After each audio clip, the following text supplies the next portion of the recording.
todavía las cosas pueden cambiar, ya sea porque se configuren alianzas, porque alguien deponga la candidatura o por incumplimiento de los requisitos que prevé el Código de la Democracia.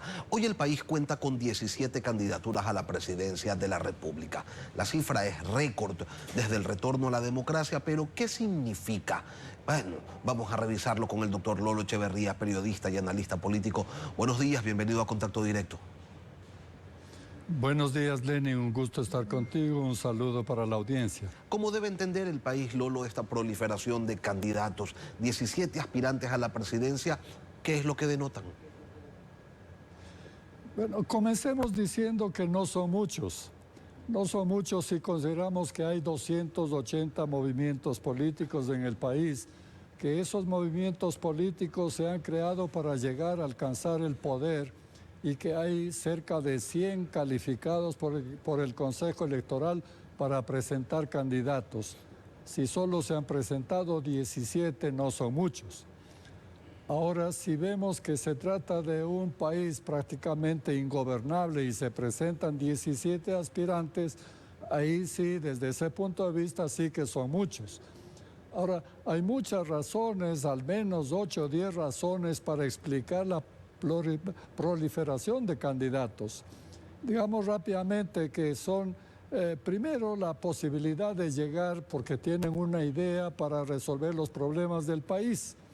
Pero hay otras razones, la necesidad de participar para supervivencia de los movimientos, para participar en el fondo electoral, para hacer alianzas que le permitan participar en el poder, para hacerse conocer simplemente para el futuro, para tenerse en el currículum o por otros peores razones como la corrupción, el lavado de dólares o cosas por el estilo. Pero también hay una razón adicional que explica que haya tantos candidatos y es que ven que el gobierno va declinando. Hay que ver que la mayoría de los candidatos son de derecha. Si ven que declina el candidato que ha sido el más fuerte, el presidente de la República candidato, entonces la derecha puede necesitar en un momento un reemplazo y por eso tantos aspirantes. Ahora, ok, si hay muchos candidatos de derecha que usted señala, Lolo, que se incentivaron, que se sintieron motivados a participar por la gestión inefectiva del presidente Noboa, pero también hay un montón de candidatos de izquierda. ¿Y eso por qué? Bueno, porque hay la posibilidad de alianzas. Todos ven y saben que la Revolución Ciudadana no puede superar la segunda vuelta electoral. Para superar la segunda vuelta en las elecciones anteriores le han faltado 4 puntos. Cualquiera que se cree en capacidad de darle esos 4 puntos adicionales tiene altas posibilidades de hacer una alianza muy deseable. Los resultados de la última elección en la que resultó triunfador el presidente Daniel Noboa se convierte quizás también en una motivación adicional en donde no es necesario tener buenos números ni ser muy conocido para llegar a alcanzar el poder, porque hay elementos de suerte, porque hay circunstancias, porque hay incluso tragedias que pueden pues reconfigurar el escenario en un momento indeterminado y el menos opcionado pues resulta investido con la presidencia. Es exacto, sí. Estamos viviendo una repetición casi en todos los términos e incluso en los números. También en esta ocasión es propicio para la irrupción de un outsider. En el caso de la elección anterior, ese outsider fue Fernando Villavicencio y él iba muy directamente hacia la victoria y por eso le asesinaron. No se libran de un candidato que no representa un peligro. Él representaba un peligro. Y era un peligro porque era un outsider que tenía las características del outsider, digamos, 3 principales. Una que viene de fuera de la política o en contra de la política. 2, que tiene una historia que contar. Él había luchado contra la corrupción, había sido apresado, había sido perseguido. Y 3, que tenía también una propuesta que coincidía con la mayoría de los electores que albergan un alto grado de resentimiento. Esas características hacen al outsider. Ahora también las circunstancias se prestan para un outsider, aunque todavía no haya salido un outsider. En todo caso, lo que vemos en esta campaña es una especie de dicotomía, dos candidaturas, dos fuerzas políticas que pretenden monopolizar la campaña y dejar a los demás candidatos como figurantes, esas figuras del cine que son secundarias pero necesarias para el drama, ¿no? Bueno, claro, eso es lo que se dice, eso es lo que se quiere posicionar, sin embargo, queda todavía mucho tiempo por delante. Lo que hoy tenemos, Lolo, sin embargo, es a candidatos a los que difícilmente los conocen más allá de su círculo familiar, pero eso no es lo más preocupante, sino que no tienen gente alrededor. Resulta que ellos después llegan al poder y no tienen personas que les permitan ni siquiera armar un gabinete decente y terminan pues poniendo de ministros a gente incompetente cuyo mayor mérito es ser amigo o muy amigo o ponen de ministro al vecino de la casa de la playa. ¿Dónde está el mínimo sentido de responsabilidad que debería acompañar una cruzada de esta magnitud como lo es pues el buscar la presidencia de un país? O sea, ellos no son conocidos y además no tienen equipo, o sea, es la fórmula completa para el desastre. Ese es un mal generalizado, es la enfermedad de la democracia, y esto empieza por el hecho de que en la elección no hay nada de racionalidad ya. Nadie presenta un plan de gobierno, un equipo de gobierno, un proyecto país. Nadie presenta porque al electorado tampoco le interesa. Los problemas del electorado son muy simples, pero complicados, y lo que espera el electorado es una especie de milagro, un providencial candidato que le resuelva mágicamente los problemas. Y esto es lo que hace que aparezcan estas figuras que con un discurso emocional, con promesas absurdas, pretenden captar ese deseo mágico del electorado. Esta es la explicación.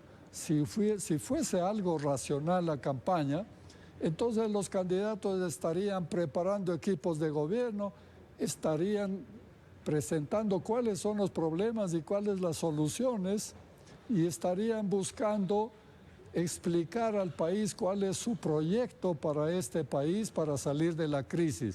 Pero eso es lo que menos importa en la campaña electoral.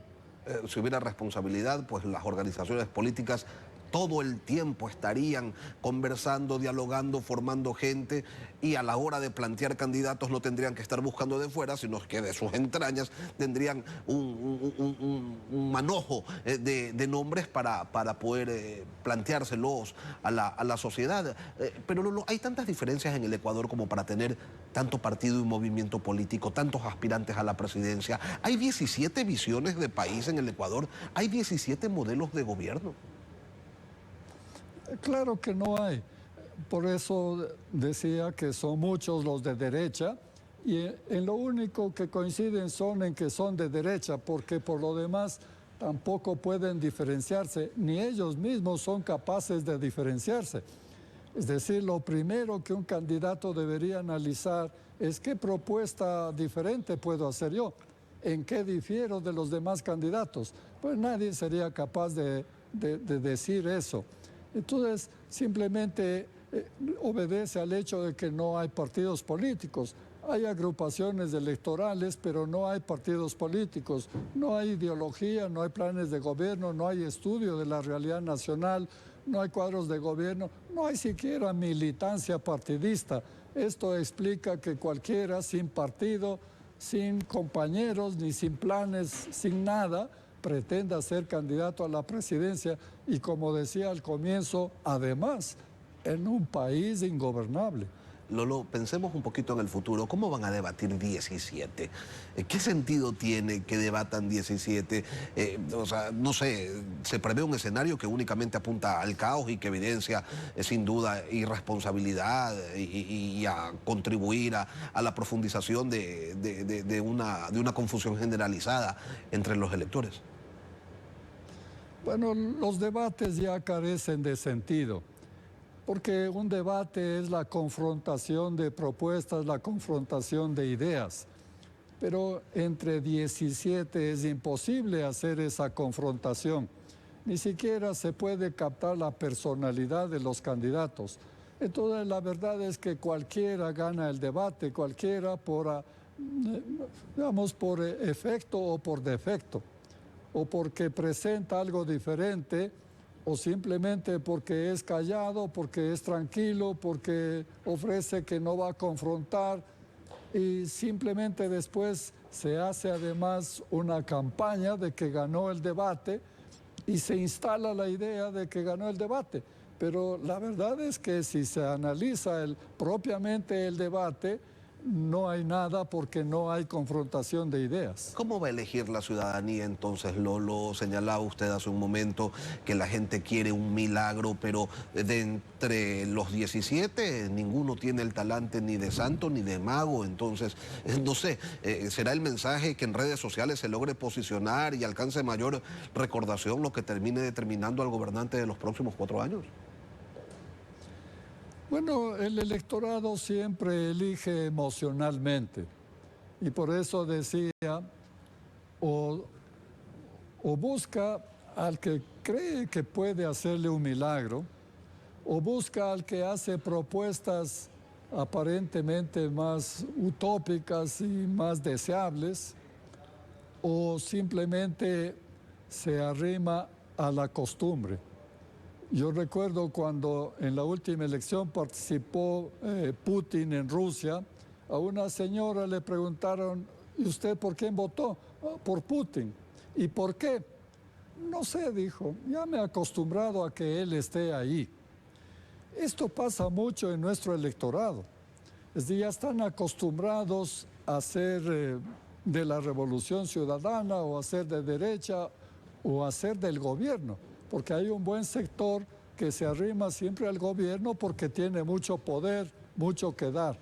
Y estas son las razones que hacen que elija el electorado a uno de los candidatos, pero no hay racionalidad.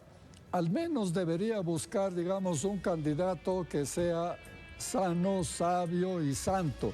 Sano para que no tenga las taras de los autoritarios que buscan la democracia para después convertirse en dictadores. Sabio para que conozca los problemas y sepa las soluciones viables. Y santo para que ni permita la corrupción ni caiga en la corrupción. Eso es lo que debería buscar el electorado, Lenin. Lolo Echeverría, analista político, periodista. Gracias por acompañarnos, Lolo, hoy aquí en Contacto Directo. Gracias también, un buen día.